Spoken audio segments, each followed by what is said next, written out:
in a big caravan, and but it's at a house, and we've just moved just before we came over here, so things have changed for us.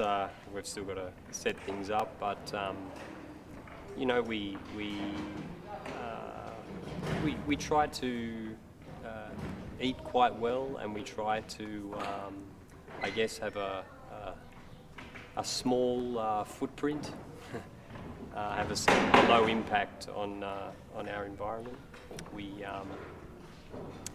We commute around. We travel from place to place locally with bicycle. We don't have a car, and of course we practice. We have to train. I started training with an old Australian Acrobat when I was 11.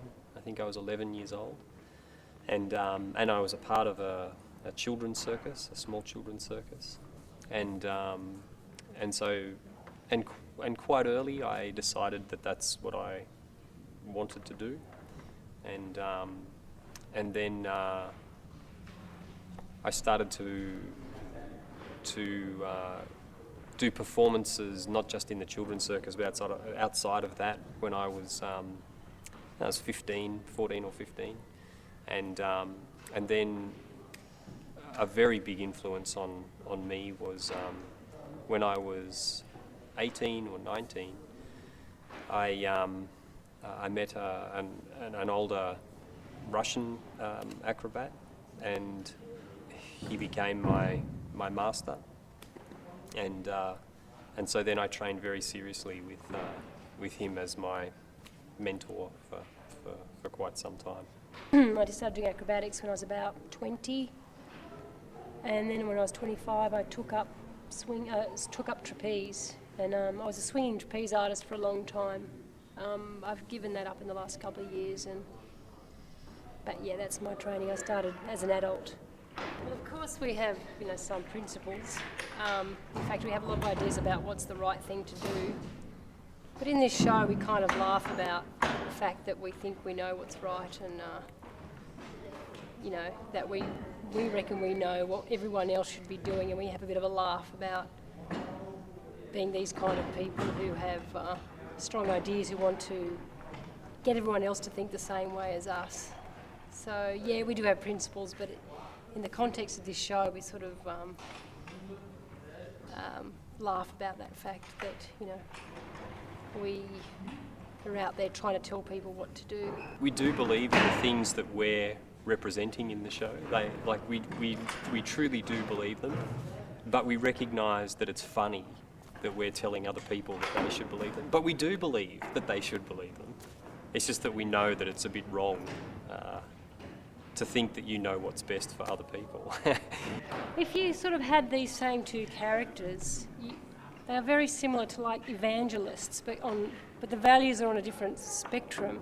And when I see an evangelist, I'm like, oh, that's sort of... it's repulsive. It's repulsive, yeah. When you see these people who get up on a pedestal and they tell everybody about how, to be good Christians or whatever, good in the eyes of God, I just find that slightly scary. And it's not actually that far removed from what we're sort of doing in the show in a way. So it's just highlighting that sort of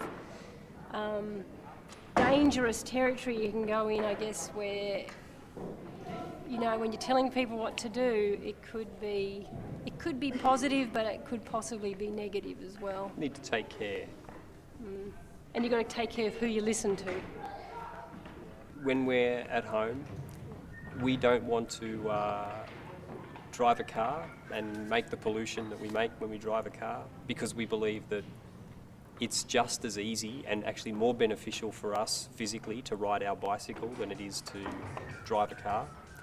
It's better for the environment. Keeps us more independent. It's better for autonomous. Yeah, and it's better socially as well. Actually, when you're riding bicycles, you can smile at other people, and we're all more in contact with one another.